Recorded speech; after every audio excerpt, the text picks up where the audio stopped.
नमस्कार, मैं डॉक्टर रितेश कुमार अग्रवाल आज के वीडियो लेक्चर में आपको स्वागत करता हूं। आज का ये वीडियो लेक्चर का विषय है द्विचर आवृत्ति वितरण वाली श्रेणी में कार्ल पियर्सन की विधि से सहसंबंध गुणांक की गणना करना। आइए देखते हैं। इस प्रकार जो ग्रुप्ड फ्रीक्वेंसीज वाली या वर्गीकृत आवृत्ति वाली श्रेणी होती है उसमें कार्ल पियर्सन विधि से सहसंबंध गुणांक की गणना किस प्रकार हम कर सकते हैं। यहाँ पर मैंने एक सवाल लिया है जिसमें पति और पत्नी की आयु के डेटा दिए हुए हैं, आवृत्ति वितरण दिया हुआ है। कुल मिलाकर 30 परिवार हैं, 30 कपल्स हैं, 30 पति और पत्नी हैं जिनके आयु और उनके आवृत्तियों का वितरण इस तालिका में दिया हुआ है। आप देख सकते हैं कि ये द्विचर आवृत्ति वितरण है क्योंकि यहाँ पे दो चर हैं, पति की आयु और पत्नी की आयु, और उनके आवृत्तियों का वितरण यहाँ पर प्रस्तुत किया गया है। इसको समझने के लिए हम इसको ऐसे भी पढ़ सकते हैं कि 20 से 30 की आयु वाले कुल 3 पति हैं जिनके पत्नियों की आयु 15 से 25 के बीच है। इसी प्रकार 15 से 25 वर्ष की आयु वाले कुल 3 पत्नियां हैं जिनके पति की आयु 20 से 30 है।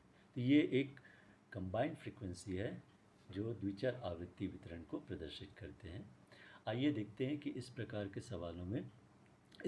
सवालों को किस प्रकार हल किया जाना चाहिए। तो इसके लिए हम एक स्प्रेडशीट में जाते हैं।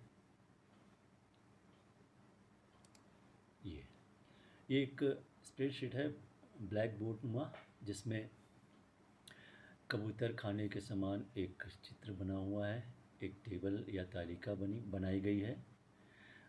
ये तालिका हमने इस आधार पर बनाई, इस तरीके से बनाई ताकि पदमूल्यों और उनकी आवृत्तियों को हम प्रदर्शित कर सकें। जो प्रश्न में हमें पदमूल्य और उनकी आवृत्तियाँ दी गई हैं वो हमने यहाँ पर रखी है। आप देख सकते हैं ये रो क्रमवार या क्षैतिजीय रो में जो है ये एज ऑफ हस्बैंड है जिसको हमने एक्स चर मान लिया, और पत्नियों की आयु को हमने वाई चर माना जो कॉलम्स में ऊपर से नीचे के रूप में प्रदर्शित किए गए हैं। ये उनकी आवृत्तियां हैं जो प्रश्न में हमें दी गई हैं। ये पत्नियों की आयु का टोटल और ये पतियों की आयु का टोटल जो प्रश्न में हमें दिया गया है। तो हमने उसी प्रश्न के पदमूल्यों और आवृत्तियों को यहाँ पर लिखा है। सिर्फ हमने क्या किया है, यहाँ पर 3-3 रो ऊपर और नीचे एक्स्ट्रा किया है। इसी प्रकार 3-3 कॉलम बाएं और दाहिने तरफ एक्स्ट्रा किया है ताकि हम f D x square f D x D y निकाल सकें और इधर से एफ डी वाई स्क्वायर और f D x D y निकाल सकें, क्योंकि हमें फार्मूला से कोरिलेशन निकालने के लिए f D x square f D y और एफ डी वाई स्क्वायर की वैल्यू की ज़रूरत पड़ेगी। तो आइए देखते हैं कि इसको हम किस प्रकार हल कर सकते हैं। तो चूँकि ये वर्गीकृत श्रेणी है इसलिए इसमें कोरिलेशन निकालने के लिए हम शॉर्टकट मेथड का उपयोग करेंगे, और शॉर्टकट मेथड में डेविएशन लेने के लिए हम कल्पित माध्य का प्रयोग करते हैं। तो यहाँ पर समांतर माध्य से डेविएशन लेने के बजाय कल्पित माध्य से डेविएशन लिया जाएगा। तो कल्पित माध्य से डेविएशन लेने के लिए सबसे पहले हमें इन वर्गों का मध्य मूल्य निकालना पड़ेगा। तो पहले वर्ग का मध्य मूल्य 20 और 30 को जोड़कर 2 से भाग देंगे तो आएगा 25। ये 25 यहाँ पर हम लिख लेंगे।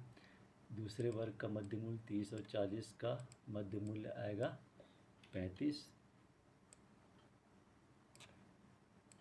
40 से 50 का मध्य मूल्य 45। 50 से 55 का मध्य मूल्य 55, और 55 से 65 का 60 से 70 का मध्य मूल्य 65।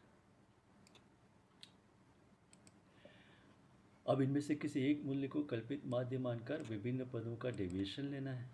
तो हमने इनमें से किसी एक पद को, मान लीजिए 45 को कल्पित माध्य मानकर उससे डेविएशन लिया। तो ये हो जाएगा 25 माइनस 45 इज इक्वल टू -20, क्योंकि हम जानते हैं डेविएशन हम कैसे लेते हैं, x माइनस ए, पद मूल्य में से कल्पित माध्य को घटाते हैं। तो इसलिए 25 माइनस 45 बराबर 20। यहाँ पर 35 minus 45 is equal to -10।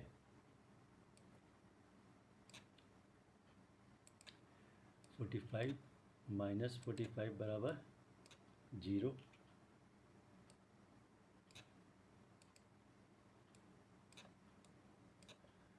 55 minus 45 बराबर 10 और 65 माइनस 45 इज इक्वल टू 20।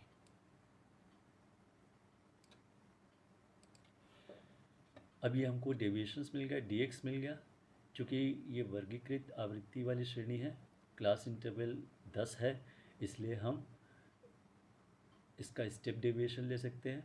और स्टेप डेविएशन लेने के लिए हम इस डेविएशन को क्लास इंटरवल से भाग देंगे, यानी dx/i करेंगे। क्लास इंटरवल चूँकि 10 है, इसलिए -20 में 10 का भाग देंगे तो भागफल आएगा -2। -1 में जब 10 -10 में जब 10 का भाग देंगे तो आएगा -1।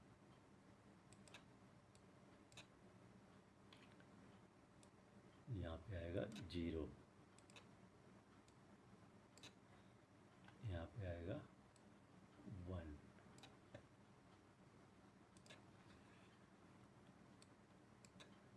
यहाँ पे आएगा 2।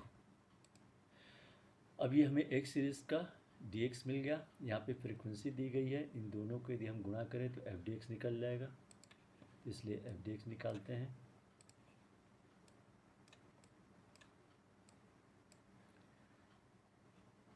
(3 × -2 is equal to -6। -1 × 4 is equal to -4 और 0 × 11 is equal to 0। 7 × 1 is equal to 7। 2 × 5 is equal to 10।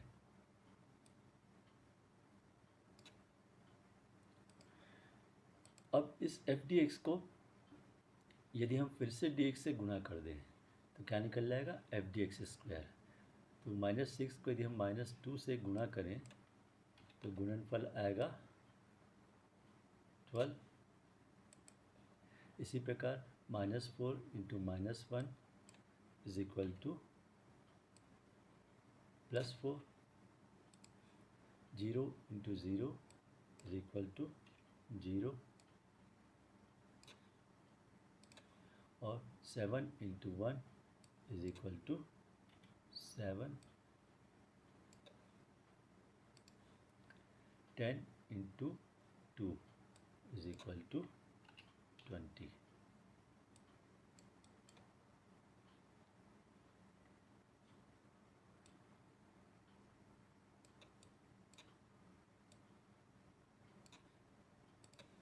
(10 × 2 is equal to 20।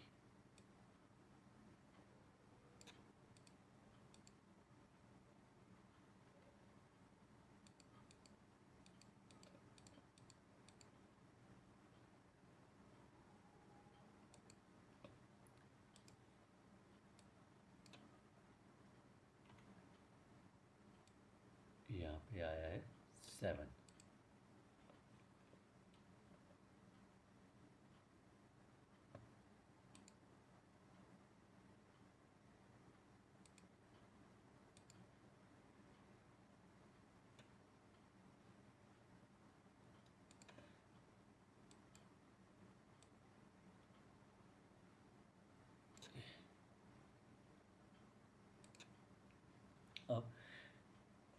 अब हमारे पास f(dx²) भी निकल गया। अब हमको f(dx)dy निकालना है, लेकिन अभी हम एक f(dx)dy नहीं निकालेंगे, उसका कैलकुलेशन का तरीका थोड़ा अलग है। आइए पहले अब जैसे हमने एक्स सीरीज़ में एफ डी एक्स और एफ डी एक्स स्क्वायर निकाला, उसी प्रकार वाई सीरीज़ में एफ डी वाई और एफ डी वाई स्क्वायर आदि की गणना करेंगे। तो उसके लिए सबसे पहले इन वर्गों के मध्य मूल्य निकालने पड़ेंगे। तो 15 से 25 का मध्य मूल्य होगा 20। इसी प्रकार 25 से 30 का मध्य मूल्य होगा, 25 से 35 का मध्य मूल्य होगा 30, 35 से 45 का मध्य मूल्य होगा 40 और 45 से 55 का मध्य मूल्य होगा 50, 55 से 65 का मध्य मूल्य होगा 60। मध्य मूल्य निकालने के बाद किसी एक को कल्पित माध्य मानकर उससे विभिन्न पदों का डेविएशन लेंगे। तो यदि हम 40 को कल्पित माध्य मानकर डेविएशन लें तो 20 minus 40 is equal to minus 20।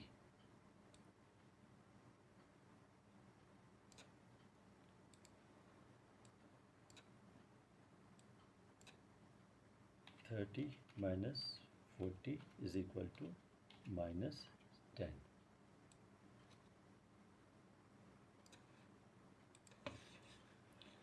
और 40 minus 40 is equal to 0।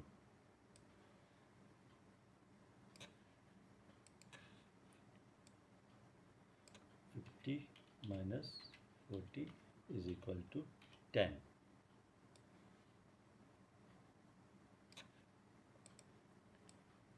Sixty minus 40 is equal to 20। चूँकि यहाँ पे क्लास इंटरवल 10 का है तो हम स्टेप डेविएशन निकाल सकते हैं। -20/10 करेंगे तो भागफल आएगा -2।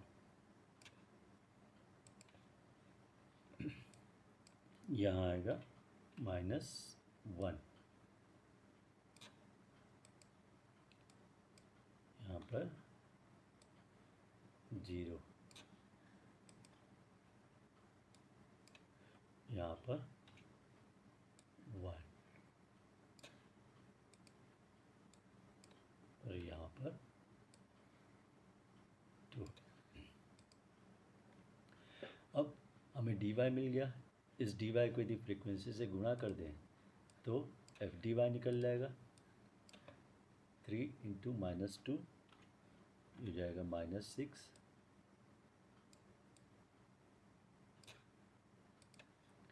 -1 इंटू 7 -7, 0 इंटू 9 0, 1 इंटू 7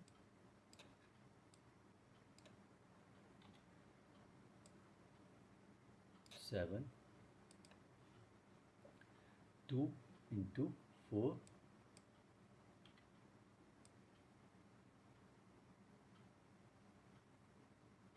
8। फिर से बोर्ड क्लोज हो गया तो इसलिए हम वापस इसको रिट्रीव करेंगे।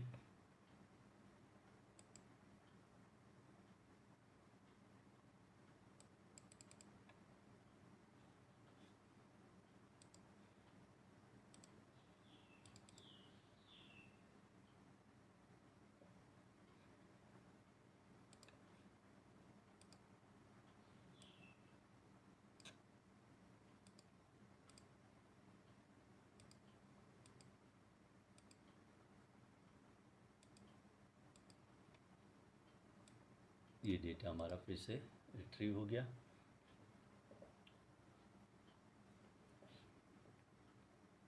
अब इस एफ डी वाई को फिर से डिवाइड से गुणा करेंगे तो एफ डी वाई स्क्वायर निकल जाएगा। -6 इंटू -2 12, यहाँ पे 12 आ गया।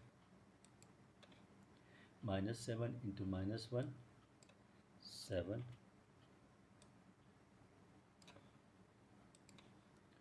0 इंटू 0 0, 1 into 7 7 और 2 into 8 16। अब एक चीज़ निकालना रह गया, f D x D y. आइए देखते हैं ये f D x D y कैसे निकालते हैं। यहाँ पर विभिन्न खानों में जो हमें आवृत्तियाँ दी गई हैं, जिन जिन खानों में आवृत्तियाँ दी गई हैं, उन खानों के हम डी एक्स और डी वाई इन दोनों को गुणा करके डी एक्स डी वाई लिखेंगे और फिर उनके फ्रीक्वेंसी से गुणा करके f D x D y निकालेंगे। तो यहाँ पर पहले खाने में आवृत्ति है, इसका डी एक्स से -2 और डी वाई भी -2, दोनों को गुणा करेंगे तो गुणनफल आएगा +4। इसको यहाँ पर इस खाने के लेफ्ट हैंड टॉप कॉर्नर पे लिख देंगे। अब यहाँ पर आवृत्ति है, इसका डी एक्स से -1 और डी वाई भी -1, दोनों का गुणा करेंगे +1, उसको यहाँ पर लिख देंगे। इसी प्रकार सारे खानों में जहाँ जहाँ पर आवृत्तियाँ हम करेंगे d x -1 into 0 0,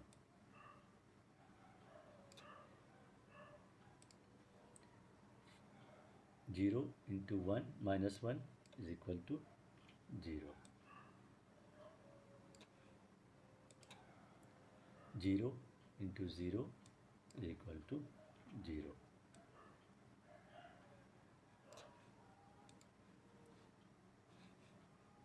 1 into 0 is equal to 0,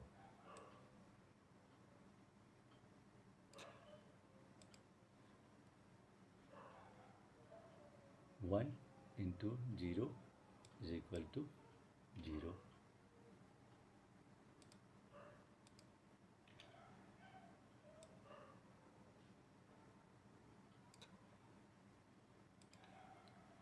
1 into 1 is equal to 1,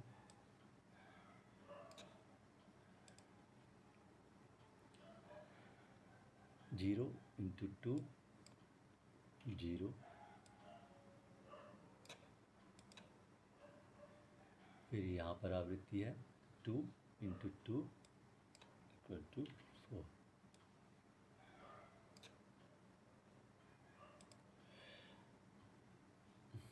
ये यहाँ पर नहीं, ये यहाँ पर है, ये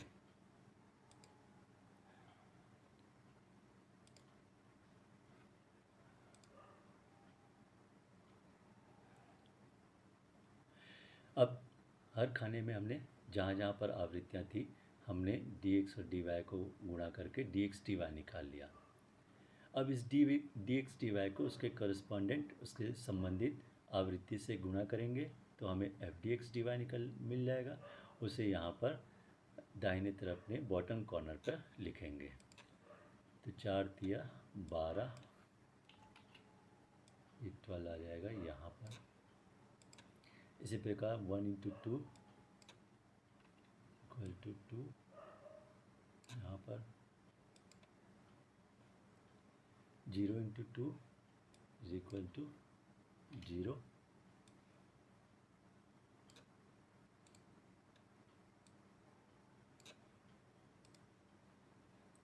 0 into 5 is equal to 0, 0 into 3 is equal to 0, फिर से 0 इंटू 3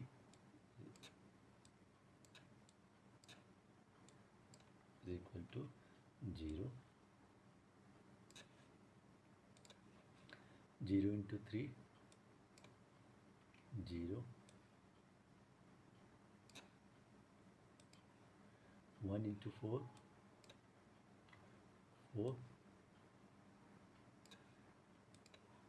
0 इंटू 1 0, और 4 इंटू 4 इज इक्वल टू 16।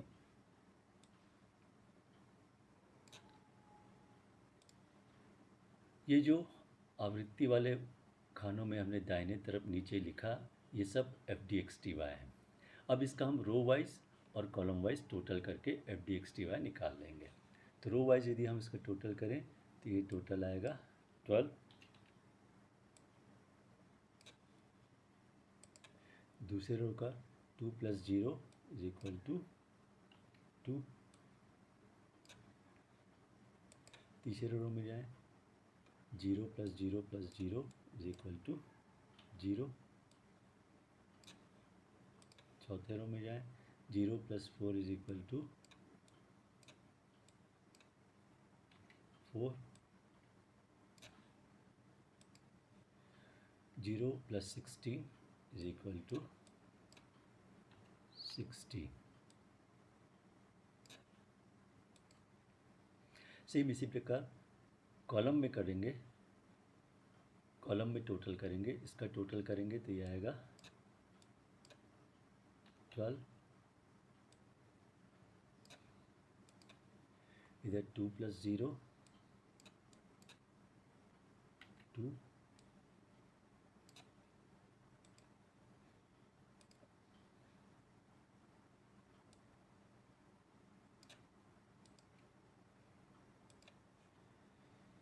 तीसरे कॉलम में 0 + 0 + 0 हो जाएगा 0। यहाँ पर 0 + 4 = 4 और इधर 16।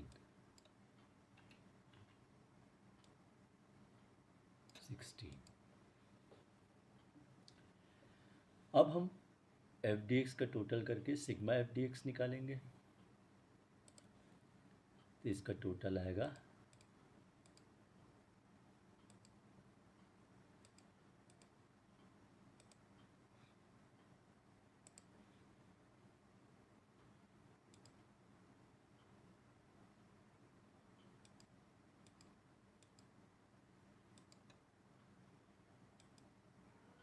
इसका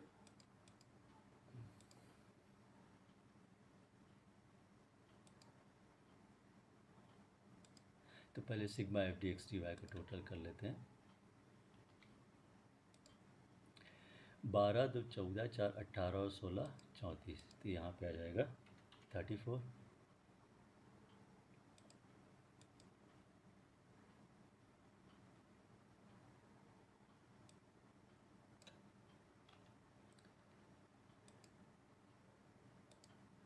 यहाँ पर 12 4 16 7 23 और 20 43।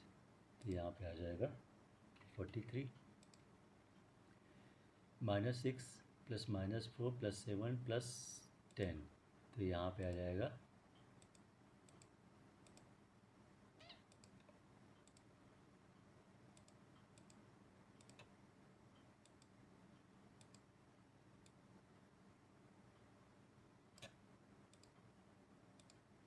6 का टोटल आएगा -6 + -4 यानी -10 और 10 + 7 17 यानी यहाँ पे आ जाएगा +7। ये सिग्मा एफ है 30 के बराबर। इसी प्रकार यहाँ पर -6 -7 7 और 8 इन सब का टोटल हो जाएगा +2।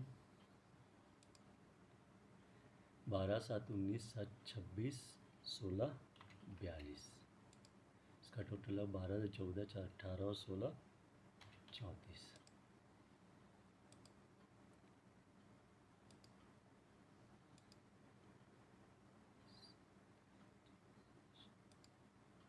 ये आएगा 42।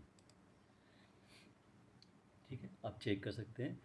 सिग्मा एफ डी एक्स आएगा +7। एफ डी एक्स स्क्वायर 12 चौक 16 7 23 20 43। 12 2 14 4 18 16 34। Sigma F D x D y 34। इसका टोटल आएगा +2। 12 7 19 26 16 42 42 और ये इसका टोटल आएगा 34।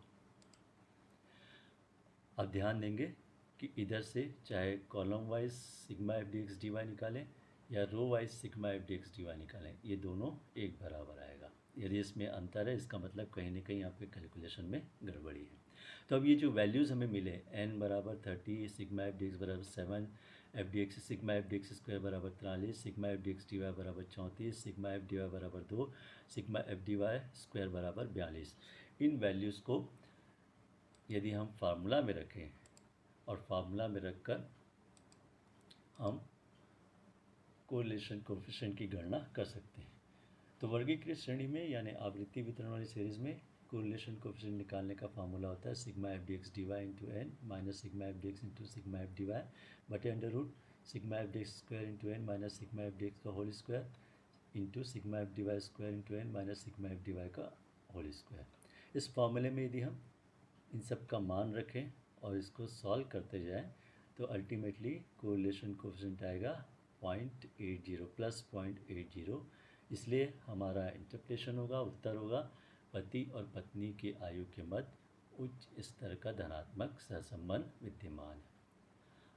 स्पष्ट है कि कार्ल पियर्सन के विधि के द्वारा द्विचर आवृत्ति वितरण वाली सीरीज़ में इस प्रकार हम कार्ल पियर्सन का सहसंबंध गुणांक ज्ञात करते हैं। आशा है आपको ये वीडियो पसंद आया होगा। Thank you.